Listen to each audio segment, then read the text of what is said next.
Welcome to the Insurance Agency Success Podcast, the only podcast that helps insurance agencies grow their business while increasing their happiness and joy.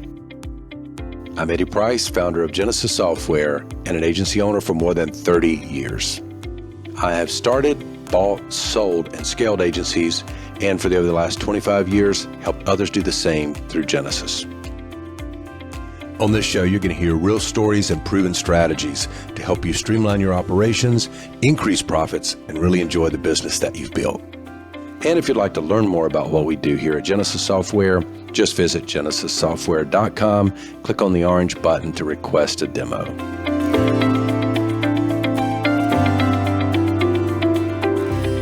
I just finished recording a podcast that you're going to really like. I had so much fun doing this one. Chris Helms is going to teach us how he's grown his agency. He's going to talk to us and uncover his secrets to finding and recruiting and hiring new team members and keeping them long-term, and how to get team members that work the way you want them to work in your agency. And he's going to share his Disney secrets for insurance agency success. So stay tuned. All right. I want to welcome Chris Helms to my podcast. Welcome, Chris. Thank you, Eddie. How are you doing today? I'm good, man. I hope you're doing good. Yeah, it's good to see you. At 5 p.m. on a Tuesday. Yep. Cold. Cold Tuesday. You've locked up the office, I guess, right? Yep. It's pretty much locked up. They're counting all the money and that'll take a while. Stuff, right? That will take a while. That's right. So I know I think we intentionally scheduled this so you wouldn't be in the middle of your 9 to 5 and hearing the phones ring and all that. So appreciate you doing it. Yeah, you don't want the phones ringing all day long in the back of your podcast. So that's a good thing, right? Thank you. I appreciate it very much. So what we'll do, Chris, is my purpose in the podcast is for you and I to have a casual, transparent conversation about life and this business and our history, even a little, but mostly your journey in this business, what you've learned, what's worked in the business, what advice you would have for other people, things like that. So it's intended so people like us can watch other people like us and just learn from their journey, So let's, in the spirit of all of that, let's start out by tell me first who you are and who your agency is. Yeah, I'm Chris Helms with Curtis Helms Insurance Agency in Charlotte, North Carolina. My dad started the company a little over 25 years ago. A little bit of background about me. My dad was a door-to-door life insurance salesman. Eddie, I don't even know if you know this part, but door-to-door, worked for Jefferson Pilot for years upon years upon years.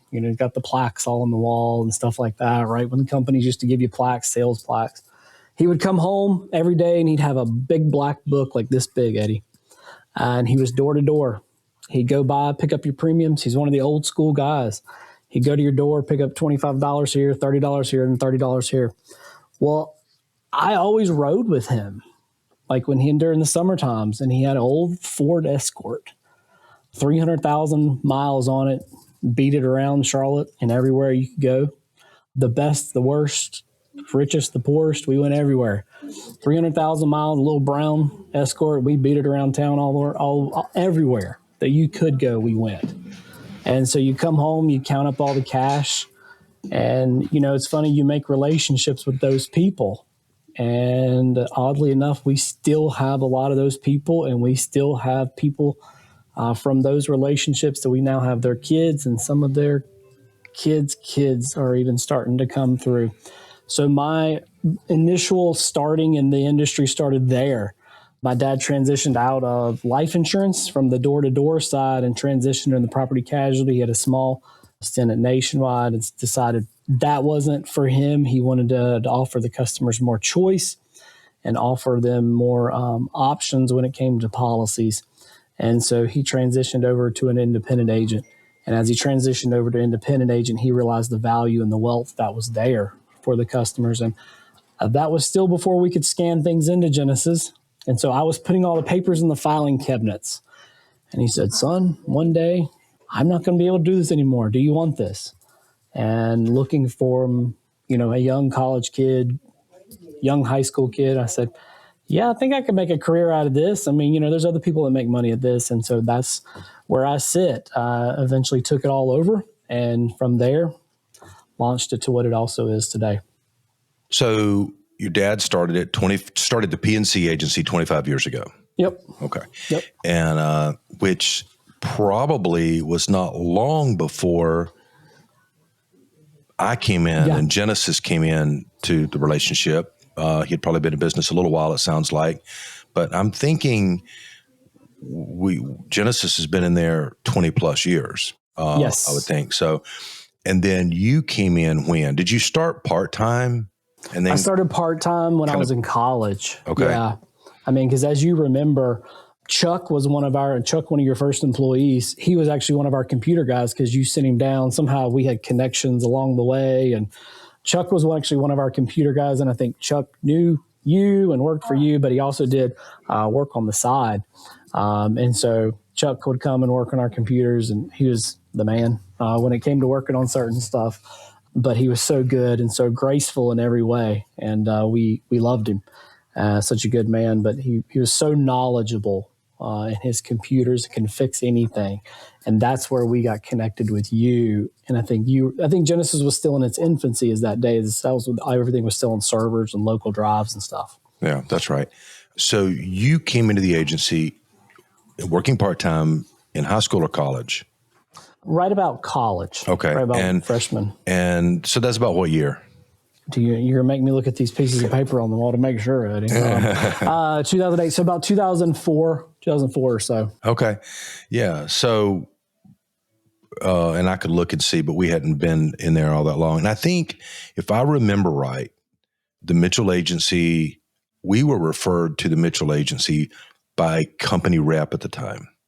I think I remember the guy's name. I almost remember the guy's name. Was it Ron? No, it was not Ron. Can't think of the guy's name, but he was with Wilshire or somebody years ago. I remember the company, but I don't remember his name. Yeah. So he referred us to Lacey, Mitchell Agency. And then, of course, your dad at the time had a space in the back of that office doing his we PNC. shared a little bitty office. Yep. And so that's where we kind of connected up. And then Chuck probably was not even a full employee at the time. At that time, he was probably just my computer guy.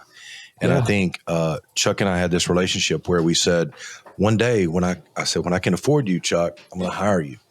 Yep. And that's what he wanted. He said, when you can hire me, I want to come to work for you.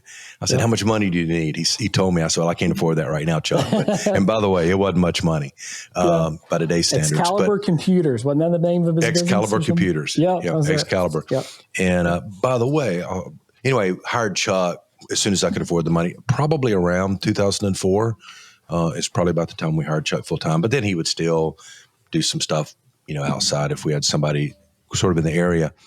Did you know that he sold his computer business when he come to work for me? Have you ever I'm sure you've talked to Adam at Jenesis in support, and Adam's been with us 10 or 15 years. Adam was about, 14 or 16 at the time. Pretty young, really young. Chuck sold Adam his little computer business, Excalibur Computers. Are you serious? And so Adam was a young entrepreneur. Isn't that funny? So if you talk to Adam, you should bring that up. Yeah, if you talk to Adam, you should bring that up.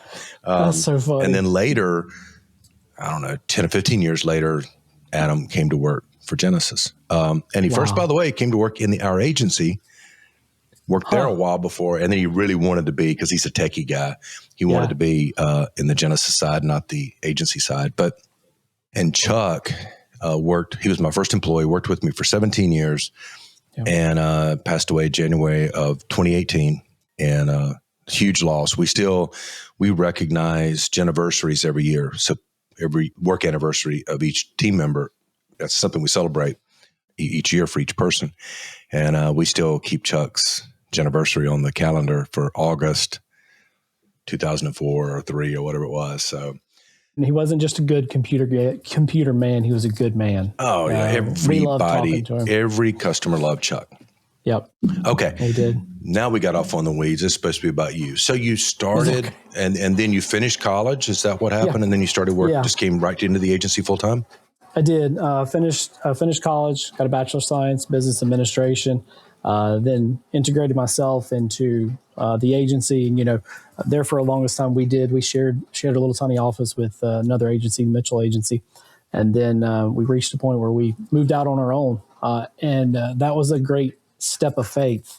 It was me, mom, and dad in, 1,100 square foot office. And from then, including my dad, now we have 7 employees. Do you really? I didn't know that. Yeah. Yeah. If you include my dad, it's still me and my mom. Me and my mom are still here every day, but my dad's retired now, but we got 7 employees. Yeah. That is great, Chris.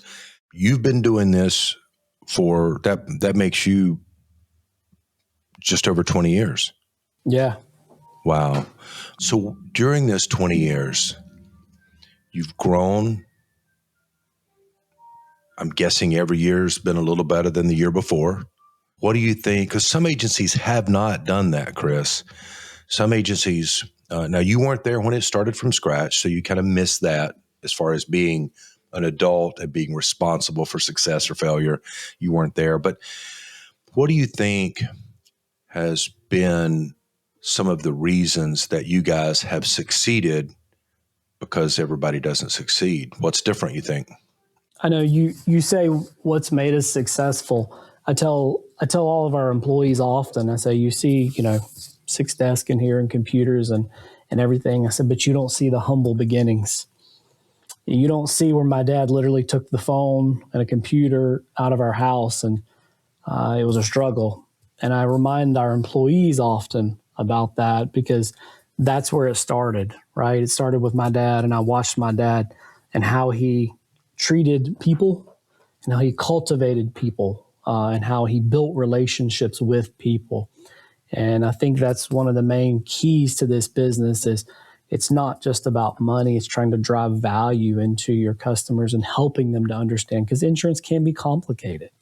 It can be very, very complicated to where the point where some people just don't understand and they don't have the knowledge or understanding to actually say, what is this? And their frustrations may actually be just a lack of understanding when we're trying to drive value into them and say, this is actually what this is, and helping them understand and learn and grow the customer. And by driving a value into the customer, I think it creates a longer customer and helps you keep that customer longer. But I watched my dad, it didn't matter who it was that walked in the door.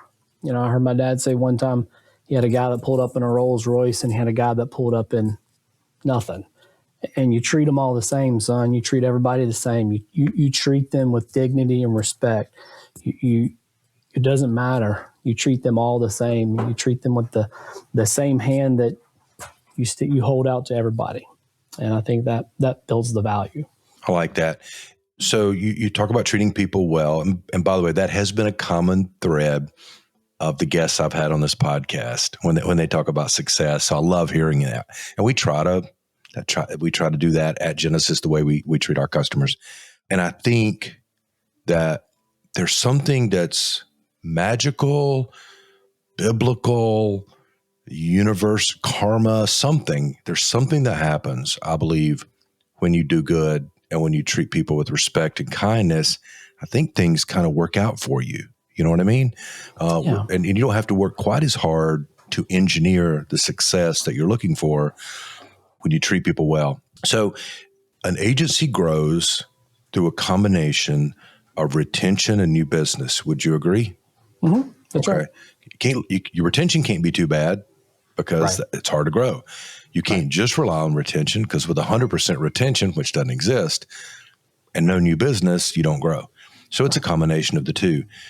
How does the new business side, how is that affected, or is it affected by how? Because when you talk about how you treat people, when people walk through your front door, you said, well, you don't already have them there, but they're already moved past being a lead, and now they're a strong candidate for being an insured. What about the new business side of this? Is that affected strongly by this philosophy of how you treat people? Because we're talking about how to be successful. You said treat people well. Is that all you have to do to grow your business? Or what about the marketing side? What about all those kind of things? No, I think it goes back to customer service and the marketing, right? So customer service, when they call you, you respond. When you email, you respond. So often I hear of so many complaints just from other customers that are out in the industry. It's, well, I can't get a hold of this person and I can't get a hold of this person. I've called and emailed 15, 20 different times. And it's not just that you're responding to them, you are creating a value by being there. You're answering their questions, and you're not just giving them a one-line answer. You're developing an answer that you're putting a value input into that answer. And also on the marketing side, that you're creating, like, with what we do with the birthday text and, hey, you know what, we missed you this year, but you know what, will you let us requote it next year? It's that reminders that we would get often from people, and they'll say, I can't believe you guys actually remembered my birthday. You remembered my birthday? Right. So many people will say that, but it's again going back to that driving the value into the customer. And it's not just linear of just shaking their hand, but it's so many different aspects of what we can do. We still have people that'll walk under our doors, and it's trying to remember those life situations of what they have going on. How's your kid? Hey, we know you had this going on in life. How was that okay for you? Or, hey, didn't you get in that accident? Was that accident okay? And it's just those critical notes that you may put in the files that you guys do for us, or just remembering, that you can just add so much more than just selling a policy or doing it at the front end.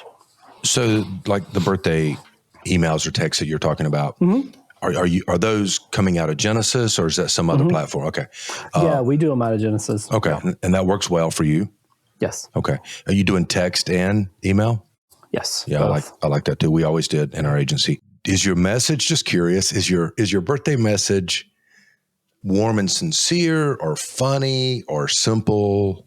What's the tone? We do ours warm and sincere. Okay. You know what I mean? Yeah. We don't try to crack hard jokes on it. Yeah. But, we try to keep it warm and sincere in a lot of ways that, we just want to show people we appreciate you. Happy birthday. You. Yeah. Happy birthday. I think one of the ones that we used years ago in my agency was the email that you would get and text would say, something like, happy birthday. There's good news here. Statistics show that people who have the most birthdays live the longest.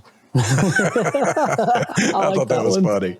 I like that one. And I think in terms of marketing, I think it's okay. And we do this at Jenesis too.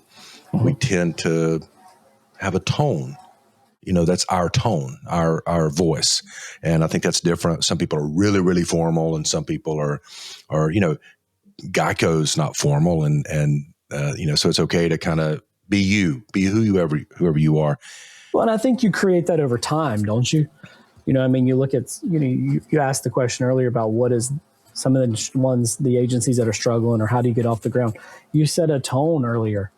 My tone may be a little bit different than what my dad's tone was, but in the end, we are still trying to drive a tone through our messaging. We're driving a tone through everything that we do, through the relational aspects that we do. And I think that's so very important. Whether it's the postcard marketing that you may do, you're still trying to drive a message in everything that you're doing of the value that you would like to create in those people. And it's so important. Yeah. So important. I agree. Also, one of the things that I see, again, going back to what we said a minute ago, some people succeed, some people don't succeed as well. We've had the privilege, and I used to say this many years ago when I first started Jenesis, and I started meeting a lot of people, because the first few years I was in the insurance business, I only knew my agency. And however good we were was just how good, whatever thoughts I had in my head, how to do things. When I started meeting people, and now we've got 1,000 or so customers that we work with every day, man, you start learning when you realize that you don't know it all, and you're open-minded to hearing all these thoughts from people. And I think when you're describing, and this is just one little example, and it happens to be a Jenesis feature, but that's not the point of this podcast, but you're describing use the birthday feature out of Jenesis, so it sends the thing. I notice, Chris, that people who seem to have the most success invest the time up front to utilize the tools that are available to them better, maybe not completely. It's hard to be 100%. You're probably not 100%. But versus agencies who struggle, man, they seem to, they're talking about they're not growing, this and that. They don't have a lot of money. They can't invest in marketing. And then you look and they're not utilizing a lot of things like you're describing. Because I know you have the Jenesis Classic version, and it, just like the newer version, has a lot of text and email marketing campaigns. I think it's 18 or 20 or something like that, different campaigns for different things like welcoming to a new customer, welcoming them, and renewal reminders, and just like 18 or 20 different things like the birthdays. And so it's powerful to use that. But so many people who are not successful are just not taking the time to be thorough. But you'd be surprised, even like with some of the birthday messages, somebody may have left you and you send them that birthday reminder and it's like, you know what, can you see if you can find me a cheaper auto policy? Yes, I believe that. My home policy has gone up a lot. Can you just check? And, it opens that door and you don't know where that door may lead. You may get an auto and then you may get, their friend's home or their friend's auto because they said, you know what, I have had business with these people. And I think as you drive the value of those relationships through the years, you're just expanding upon that, right? I mean, we understand that, but I think it's important to keep that value going. Yeah, they may have left you 5 years ago, but they'll come back. They get that text message like, oh, you know what? I did have a good experience with those agencies and with all those interactions with those agents within that office and the owners. And I think sometimes it's important for the customers even to see some of the owners and the management inside the agencies to say they are there. They do respond. We do see them. Well, people do business with people that they know, like, and trust. That's right. And when you are trustworthy, when you appear to be trustworthy, and then over time you prove that you really are trustworthy, because that's the real one. And then when you care about people, being liked is not hard. I say that like I'm liked. I don't know, but maybe I'm not. But I like you. Yeah. So okay, then it's settled. But being liked, you can get people to like you. You can get customers and prospects to like you with one simple trick: care for them. Yep. If you like them and you truly care for them and you want what's best for them, they're going to like you. It translates into charisma. You don't have to be a movie star to have charisma. In my opinion, you just care for other people. I think it's empathy. Be attracted to you. I think it's empathy. It's not just people are telling you what their problem is, but you're trying to listen. You're trying to invest in what they're saying. You're not just sitting there spinning I don't have any hair, but you're twirling your hair while they're on the phone, right? Right. You're actually listening, and I tell a lot of our employees, I'm like, don't just listen. Sometimes what they're actually needing is over here, and they're telling you it's way over here. You have to be empathetic to what they're saying, but you also are trying to dissect what they're giving you. And I think that creates, you solved my problem by just this simple thing. Yeah, we know where to navigate, but it's also we're trying to listen and be empathetic to you and understand what it is that you need. And I think that's so vital. It is vital. I agree with you. And life teaches us a lot of that, right? Yes. Yes. The hard lessons in life and the hard lessons in growing a business and starting a business, right? Yeah. So interaction with people. And your example of sending birthday emails or texts to people who maybe have left you. They've gone somewhere else for some reason. Some of those people absolutely will come back. And some of those people would not have come back if you didn't keep your name in front of them.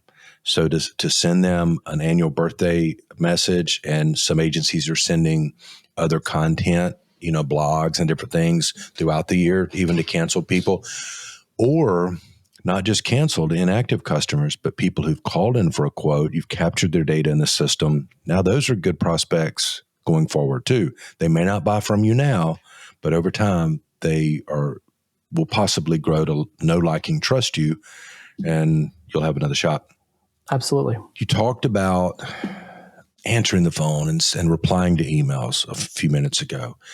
One of the things that I see, and I was going to say it's with smaller agencies, but I don't know actually that's not true. I think I see this from time to time in agencies of all sizes, especially the phone. Maybe it's worse now than it used to be, because maybe we don't feel like we have to be doing business on the phone anymore because it's so much digital stuff. What are your thoughts about answering the phone when a call comes in. So first question is, if I call your agency, and I'm not saying this is wrong, because at Jenesis, you get an automated attendant. It says, thanks for calling Jenesis. So I'm not knocking that. There's efficiencies in that. There is efficiencies. But how does that work in your agency? And then how ultimately do they get to someone to get help? And how likely are they to have to hold or wait or have to leave a voicemail? So I still do it somewhat the old-fashioned way. And I know, as techie as I am in certain areas, Eddie, I still do it the old-fashioned way. All of our calls still ring. I don't have an AI assistant yet. I don't have an AI chatbot that's taking the calls and just, transferring them out automatically or anything like that. I want my people to hear a live person. I do. I think it's important that people get to talk to people. If they've emailed me and they have a deeper question, I will call them, right? And my employees know we got to keep the phones picked up. We try not to let them get past ring 2, 3, somewhere in there. I know that's hard when you get high call volumes, but there are definite advantages to having the AI, where AI is leading us, where they're auto attendants and things like that. And there's nothing wrong with that. I think you get to a certain level, it has to be that level, but I'm still at the level where I can get away with always answering. I like it. I mean, no, I think I'm mostly, when I even ask my question, not so much debating about technology versus how you're answering the phone, as I am thinking the agencies who do get complaints. Sometimes I'll see it on Google reviews and that sort of thing, where there's the customers are saying, or the prospects, I call and I can't get anybody. I leave a message and people don't call me back.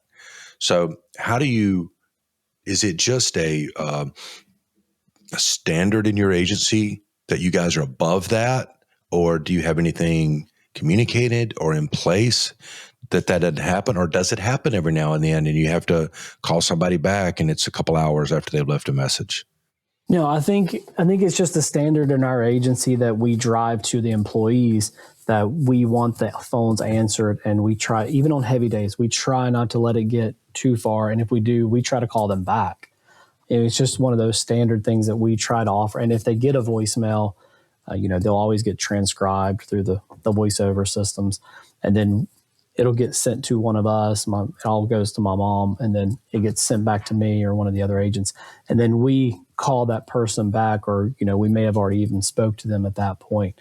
I know for our voicemail perspectives, after hours, I have all my telephones where the main insurance companies that I sell for, I have them where it's like voicemail, and then I have it redirected back to the carrier. So if a customer does call after a certain amount of time, they can just link right over to the insurance company to make a payment, just transfers them. It's just that extra step of convenience. But if they want to leave a voicemail for us, they can do that as well. But on our perspective, we push our employees to make sure that we get these phone calls. We don't keep people on hold. We have a standard that we want our customers to experience while they are with us and while they are on the phones with us.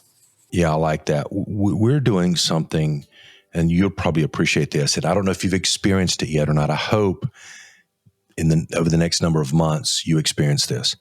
We've got a thing going at Jenesis internally. It's documented, and it's called the Unexpected Experience Map. And we've got this graphical map documented, all the different touch points of customers, from requesting a demo to getting a demo of our software to buying to there's 15 different little touch points or more. And then each touch point, we're trying to create unexpected experiences that are not normal. And that's something for people like you to start thinking about if you haven't thought much about that, because you kind of said it a minute ago, you're wanting to create an intentional experience for your customers. But how cool is it to make it unexpected? So I'll give you an example. You will, if you haven't already, you will receive a gift from Jenesis in the mail, and it may be a coffee mug with your name on it, or your agency's name, or other stuff. We're sending every customer, and that's thousands of gifts going out this year, and it's on an automated system. But you haven't received anything yet, I'm guessing, My right? dad I got it and I gave it to my dad. He's like, "What's Eddie's address? I want to send him a card and tell him thank you." Oh, okay. So you got a gift and a card, right? Like a card was in the gift or something. So I'm just saying, I think that's cool, man. I think it is. It's awesome. love doing that.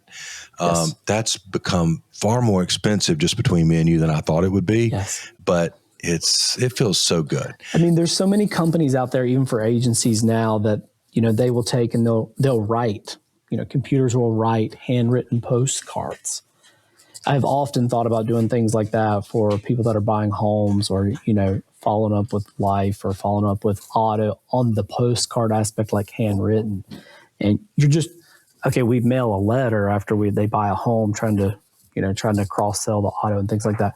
But a postcard, like a handwritten note, it speaks different volumes, when it's just something a little extra touch, like you're saying, like have you even thought about welcome gifts if they buy like a homeowner's policy, right? It's their brand new home. There's a new home purchase, just like a welcome gift saying, hey, we just want to bring you into our family, right? We want to bring you into our family of you've bought this home and we're insuring it. And we want you to know that your value to us of, I don't know, flower or something, I've thought about that as well, but it's just a simple gesture saying we appreciate you, but just something simple like that. Yeah. I dig it. And I think, it feels so good to do things that make other people feel good. And also, Chris, I think that if we only sell our insurance products or our software products, in my case, by price, if that's the only thing that we're talking about and we're training our customers, I can get you a cheaper price. If that's all we're talking about and we're not letting them see this whole value that they have for us, I don't necessarily go and have dinner on Friday night at the cheapest place I can find in town. I'll pay I don't go to Ruth Chris very often, but I'll pay a little more. I don't even think about it much for a restaurant that I enjoy the environment and that kind of thing. So, and I think that's the kind of relationship we need to create with people. So they're not leaving us too quick, by the way, because we're not always going to be the cheapest. They will always be able to find a cheaper price. They'll always be able to find a cheaper price. And sometimes, Eddie, I try to follow, like, what are the cruise industries doing? What is Disney World doing, right? Because these industries are heavily focused on customer service and customer experience, right? So if you can understand what those people are doing, like how is Disney World, okay, they charge more, but how are they driving the people? How are the cruise industries? What are they doing for their experiences and how do they move the people? I understand it's a cruise boat, but they go to different places and Disney World does this. But if you really watch and how they create the magic of capturing people, we can learn lessons from that, even in the insurance industry. Oh, yeah. Oh, 100%. And I think anytime you're smart enough like you are to look outside and not just only look at it at the insurance examples, but look out at the world. Did you ever read the book? It's old now, called The Disney Way. No, I haven't read that one. Pretty cool book. There's it's all about kind of the things that you're talking about, how to create those experiences. Now it's a little older, so I'm sure it's somewhat outdated. Okay. Two things that are coming to my mind next. You've got good people working for you. You've got people working for you that are showing up and treating your customers the way that you're modeling, and then the way that you're trying to treat customers. That's another thing that people in every industry, I'm sure, but this happens to be the industry I'm in, is working with insurance agencies like you. Insurance agencies struggle, man, finding and keeping good team members. What's your advice for someone that may be watching this podcast that's maybe they've not even hired their first person, or they've hired one or two and then they've lost them? What's the deal? How do you get them? How do you keep them? I read an article, it's been several years back, and it was by Warren Buffett. Who's that? I'm just kidding. Yeah, exactly. And it said, hire the people that you can trust. Like, hire the people who have a heart, basically, is what was the summarization of the article. You don't necessarily need the smartest. At times you do, but in a small organization, hire the people that you feel will fit within your organization and your team the best. Because if you hire for those people first, those people will always have your interest at heart, number one. So if you hire those people in, like, you can trust, they're not going to be running around grabbing the customer's credit cards and stealing their information, their driver's license and all that. Yes, there are times when we need the smartest of the smartest, like Eddie, to develop software for us, right? But there's the times where we have to have people that we know have their back. And I have a team around me that I've cultivated, that a lot of them I knew, but a lot of them that I have known for a long time, that I've built, cultivated within our own office. I believe that a lot of them know my dad. And so that has helped through the years. But you've cultivated an environment to where we all have each other's back. You know, you may start this quote, you may have to end up finishing it just because of the weight and the phone calls that may be going on in the day, but you're trying to cultivate a team environment. So I've heard it also put hire for culture, train for skill. Yep. So don't go out necessarily and say, I need to hire a licensed insurance agent. Right. Say, I need to hire someone that's going to be a good person, that's going to have energy, maybe whatever it is that you're looking for, that's going to have urgency about helping customers and caring for customers. Then we can get them licensed, and we can teach them how to do this job. We can teach them the ropes after that. Right. Right. We can teach them the ropes of what to do and what not to do. Where are you? You mentioned that you've known some of these people before you hired them. Where are you looking for team members? Where your advice? One of them was actually a customer. 3 of them I go to church with. Obviously, one of them is my mom. But one of them was a customer of mine. And I was like, hey, you used to work in the car industry, right? Or you did work in the car industry. She's like, I just lost my job. I was like, well, are you looking for anything? Yeah, I need a job like now. And so one of them came from car industry. One of them worked in some customer service already. And another one, he worked doing some belt manufacturing and was just needing a change in life. And a lot of them are good friends of mine at church. And we all know each other. But I think deep core down, we have each other's back in a lot of ways, and that has helped. So you're keeping an awareness in life to the people around you, both customers coming into the office and people outside of work. More so, you're doing it that way, it sounds like, more so than putting an ad in Indeed. That's right. Okay. And then how do you keep people? What's the trick? What's the magic so people don't leave you? I think the trick of keeping people is also the way in which some of it is with the customers, and it's more with your employees. How's your family? What's going on in your life? You seem off today, right? What do you got going on? You're constantly asking those questions of not just on the surface level, but you're trying to go deeper with even your employees, not to be nosy, but if you can understand what they're going through in a day, you might know, okay, well, this is the call that I need to help them with, or take that call off of them, or take this project off of them, or this policy, because they need something else, or they need this motivation. You know how to better motivate your team based upon what their individual needs and skills are, even if you know what's going on in their home environment. Sometimes that'll help you as an owner with them. I like it. We said a few minutes ago that if you're training your customers to do business with you because you get them the cheapest price, then you're training them to be looking for price, and they may leave you. And we also said a moment ago that at any given moment, anyone can go find insurance cheaper somewhere. And same thing is true, Chris, with your employees, because your employees and my employees, and I've told my employees this, they can always find a job making more money. No matter what you're doing right now, where you're working, you can find a job making more money. If that's how you want to spend your career, is get a job and start looking for the next one, and then move, then get a job. You could do that. When you were describing how to keep your team, which a lot of people have trouble with, you talked about caring for them. That's what I heard. And you didn't say anything about money. How does that work in your opinion? How do you pay them the right amount, and you're not having to constantly give them raises because they're threatening to go somewhere and things like that? How does that work? What are your thoughts? I think, we pay them a decent salary, right? But I think it's going beyond that. It's, okay, we've done well here. We're going to take you out to lunch. Like this Saturday is our big Christmas dinner. We're taking all of our employees out to, a nice Italian restaurant, showing thanks to them for the year of working hard. Insurance can be hard, right? We all know that. But at every point in every situation, it's again trying to show them that we care.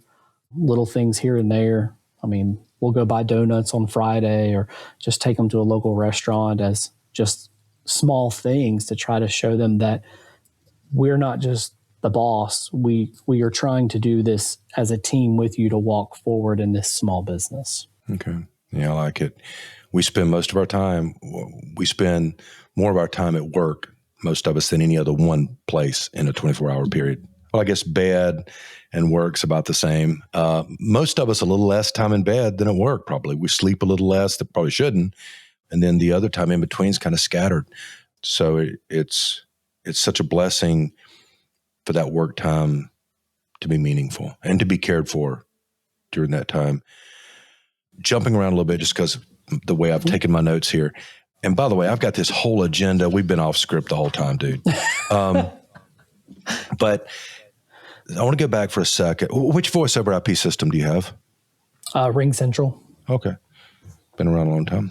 And they bought out a few different companies, and they're a big company now. Yeah. If you ever, we don't care, but when you one day move to Jenesis now, I've told you before, we don't care when. We're happy for people to stay where they are. We do have an integration with Ring Central in Jenesis. I have heard about that. Okay, so not a big deal. But Back to marketing, though. What are your simple thoughts on investing in marketing? What are your thoughts about how much do you invest? So pretend that I'm coming to you and I'm starting an agency, or I've been in it a few months and I've got a couple carriers and I'm just working by myself and I want to grow. Where do I spend my money on marketing and how much do I spend? I think obviously you got to have a baseline, right? You got to have a baseline of some of your money to at least be coming in to support yourself. But you have got to market in today's economy and society. If you can't show up on Google with some Google reviews, that's your first starting spot. You have got to get somewhere on Google and land. You've got to get people writing you some blogs. You've got to get Google reviews. That's a big one. If you can spend at least $250 a month, probably more, because most companies are going to charge you more than that. I will tell you from personal experience, when my dad got closer to retirement, I told him, I said, listen, Dad, we've got to take this into a digital strategy. And I took the first leap. I think it was way before you even bought that other, the digital marketing company or however that worked out. That was the big step for us. And it made a huge impact on our business with website, with SEO, with all the different metrics that go into place with all that you understand way more than even I do. But that is the first step. If you're looking into marketing, you've got to get your website. You have to get your SEO up and running. Got to. And is it fair to say that if I'm sitting here and I'm taking notes and I'm going to take your advice and I'm going to try to carve out some money to make sure I get a website built or make sure mine looks okay, and then I've got to try to start getting more Google reviews from my customers, and then I'm going to tackle this SEO thing, and that includes maybe getting some blogs written for my website and other SEO strategies. Is it fair to say, because I see this a lot, that's why I'm going to ask you the question, is it fair to say if I'm taking your advice and I'm going to go out, I'm going to find somebody to do SEO for me, search engine optimization, to make my site findable, and also now to make us findable through Chat, GPT, and other AI platforms too. Is it fair to say, Chris, that I'm not going to spend $100 this month or $500 this month and get it all back next month? It's a slow game, right? It's a slow process. You've got to be patient. Be patient with it. Right. And I think it's a little bit like fitness. I think when I go to the gym, I sign up at the gym tomorrow. I haven't been working out. My body's not in great shape. My website's probably not in good shape if I've not been having SEO done on it. And then recently. Google will change all the algorithms. And then you got to keep going. You can't stop doing it. But it's so much like fitness where you start, it's going to be a minute before you start seeing results, and you cannot let up. If you let up, I had shoulder surgery back in June, and Lisa and I go to the gym every day, dude. When I was out for 3 months, when I started back, way weaker than she was. And at the gym, and now I'm caught up to her, and I'll eventually get beyond that. But I think SEO is the same way. SEO is unique, and Google reviews too. You don't get one more Google review or 5 or 10 more Google reviews, and then all of a sudden business starts pouring in. But it's no different than the mentality that you've already talked a lot about treating people well. That also doesn't pay immediate dividends. None of this does. Everything good, in my experience so far, there's no silver bullet. Everything that you're going to get that's good requires an investment, and the return is slow. But if you don't do it now, you're never going to start getting the return. And I think in a lot of ways, I think that's the way this industry works, right? I'm going to go to insurance school and I'm going to know it all. Yeah. No. Yeah. That's your base. And then they teach you the parameters of what you need. And then once you get those parameters, then you go to the carriers and then okay, well, you need to do this and this and this and this way.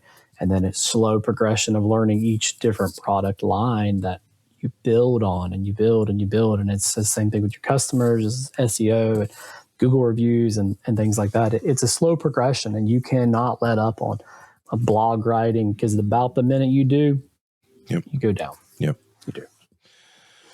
Okay, we'll start winding down. I did want to ask you, what's the hardest thing about this business?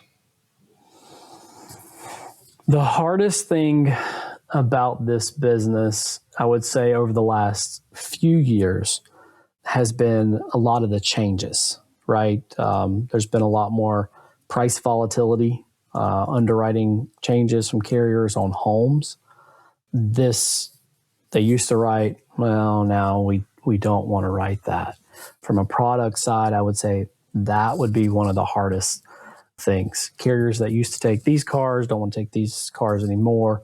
I would say that would probably be one of the hardest things over the last couple years, that it's just become difficult with certain environments and certain homes. You're reshopping somebody's home insurance that's coming from, somebody that you don't write for, and you're like, I can get you the same price, but now you've got more coverage. And those conversations are hard with customers at time, because they don't understand why you're writing a home that's got 100,000 more in coverage, because now they're underinsured because of the inflation. Inflation has put a hard spin on everything that we do in this business. That's made it very difficult. I think the hardest thing probably for somebody starting out is it is daunting, right? I sort of grew up in a lot of this. And so I learned along the path, like you and I have talked about, I learned along the path of a lot of this, of how to do it, how to manage, how to navigate, how to manage in this scenario, and how to navigate customers. Yeah, I went to business school, but you learn a lot of that in the trenches. And I think a lot of that you learn through navigating. But I would say the hardest thing for somebody that's starting out is just trying to navigate the big wide world of insurance. Yeah. Luckily, when they're starting out, and this is the way it was, because I started my agency from scratch in 1991 after working with Farm Bureau for about 2 or 3 years. But when you start out, your world is not too big, because you've probably only got 1 or 2 carriers, and you've got 1 computer in your office, and you don't have any employees yet. You've got a minute to get your wits about you. And then, as you start adding team members, you can and adding carriers and growing customer base, at least when you're starting out, there is that luxury of growing with it, Yeah, absolutely. Okay. Is there anything, Chris, that you think we should talk about that we've not talked about? That's an interesting one, Eddie. I think amongst life challenges, as a new agent or a seasoned agent, I think life challenges sometimes will cause you to grow, right? I don't even know if you know this, but I became a widow at 33. Right, my wife had cancer at 30, and she passed away at 33. And the only reason I bring that up is when you are trying to balance, you're balancing family, you're balancing a business, you're balancing whatever else is going on in life. You have to be able to see how you're going to push through what needs to be done in your business, what needs to be done in life, right? And so you have to make decisions on a daily basis in this office, and you have to make decisions in life, and you got to know where it all falls back to. And I think our core values of both of us, we go back to what is important. And at the end of the day, so many of our families are what's important, and that's what drives us. Our customers, yes, we make money, but I would think the hard times is where we grow. And so that would be my word to the people who are maybe new, is when don't forget the hard times, because there are lessons that you learn in those hard times. And there are lessons that you learn in those difficult moments of when you're small. There's difficult lessons that you learn when you're going through a trial in your business or a trial in your life, because the lessons that you learn of that, they will teach you things that you will need later on in parts of your life and your business. Yeah, well said. I'm glad you brought that up. And, there's actually a Bible verse that says something to that effect, that be grateful for difficult times, because that's where you learn. That's where you grow and mature. And if every one of us is going to have tough times. And it's probably not just one tough time in your life either. It's a tough time every week or every month or every quarter. You're going to go through some depression, or hard things are going to happen. Eddie, my dad always said, he would always tell the employees, he says, every day you're like a doctor. Every phone call, you're like a doctor. You're just picking up the phone and you're trying to understand what prescription each person needs. And you're trying to help them understand that, because every person on that side of that phone call needs help with something, and you don't know what they've gone through before you pick up the phone, right? And I think that's vital for a new agent. I think it's vital for a new business or an old one to always understand that. Yeah, agreed. Well, Chris, I appreciate your time. This has been crazy enjoyable. I think we need to do this again in about 6 months or a year, because I didn't even get through my notes. Everything we did is just based on some notes I made up here on the edge after our conversation started. Well, Eddie, we appreciate you. I mean, I told you this back at the conference a few months ago, but you gave my dad some advice a long time ago, and it has definitely paid dividends to our family. It's paid dividends to our agency, and we highly respect you. You have been great to our family, just from Jenesis. And I know this isn't just about Jenesis, but this is great. You have been good to our family. I remember you helping my mom do something one night at like 6:30 or something. She couldn't get something to work, and she was here late. The report wouldn't work, and you had to fix her report. She gets on the chat, which my mother never does, and you fixed it for her. And you know what's crazy, Chris? I remember that. Do you really? I do, and I know where I was. I could get pretty close on the year. Now, don't hold me to the year exactly, but it would have been before 20. It would have been somewhere between 2015, give or take a few years in there, I think. Yeah. I was sitting we had a place at Lake Norman for a while. I was at my desk there. I did not, I'll be honest with you, Chris, don't tell anybody, but I don't help customers anymore. And I don't even think I was helping customers then much. Our team did that. But I remember being in chat, and I remember seeing it, and I remember helping her. That's awesome. And truth is, I can't help everybody on everything anymore. Yeah. Like our guys can. Well, thank you for saying all that. That means the world to me. You have, and my dad got that coffee cup, and he's like, "What's Eddie's address? I'm gonna mail him a thank you card." He loved that coffee cup. He really did. It have your name? But it had Chris on it, didn't it? I don't even know. Okay. I don't even know whose name. I was like, "Dad, we got this in from Jenesis," and he was like, "Oh, I just gave it to him." He's like, "I'm gonna mail Eddie a card." Love it. If folks watching this wanted to touch base with you, would that be okay? Yeah. Yeah, that's perfectly fine. I have learned a lot through the years. I learned a lot from my dad. I owe a lot to my dad of how he taught me. Like, he taught me a lot growing up. Obviously, I was the youngest. I got an older sister, a middle brother, and then I was the baby. But I learned a lot from my dad just from the simple fact of, number one, how to do business. Number two, how to treat your wife. And then basically how to go through life even with sufferings. Obviously, the book of Job teaches us a lot about that, Eddie. But I learned a lot through my dad, through a lot of that. And I owe a lot of gratitude to him for a lot of that. But I am always open to talk to other agents, other agencies who just need help, because this is a hard business. And we have associations that we can go to, but sometimes it's better just to sit down with a friend. I do it. I mean, I'll text other people in the industry. Have you heard this? Have you seen this? Well, what's going on here? How did you do this? How did you navigate this? And it's good to do that. Okay. Well, great. Thank you for being open to that. Mm-hmm. Would they just shoot you an email? And if so, what would that email? Just shoot me an email. What's that email address? It's Chris, CHRIS, at Helms, INS, HELMS, INS.com. All right. Thank you so much. I've enjoyed it. I definitely want to do it again sometime. I appreciate it, buddy. It's been a good time. All right. Take care, Chris. Thanks. Bye.